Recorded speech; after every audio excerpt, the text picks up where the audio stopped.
A confused generation. My fellow youth of this time, we are the one to decide our fate, but we are a confused generation. We don't know what to do, like the one who lost contact with the ground. We are supposed to be heirs of our forefathers, but we don't know what to inherit. The world disconnected us from our background. Our forefathers left us in a vacuum of time before opening our eyes and activating the faculty of our brain. To go ahead, there is no ground to step on.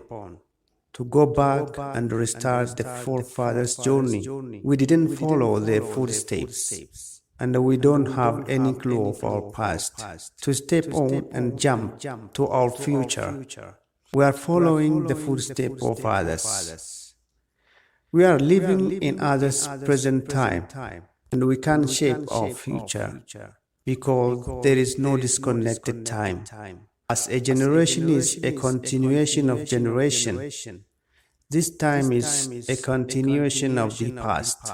So, my fellow youth, we are in trouble. If we forget our history and culture, we can't find the way to the future. We will remain as confused as we are, like the one who lost contact with the ground. February 28, 2020, Adama.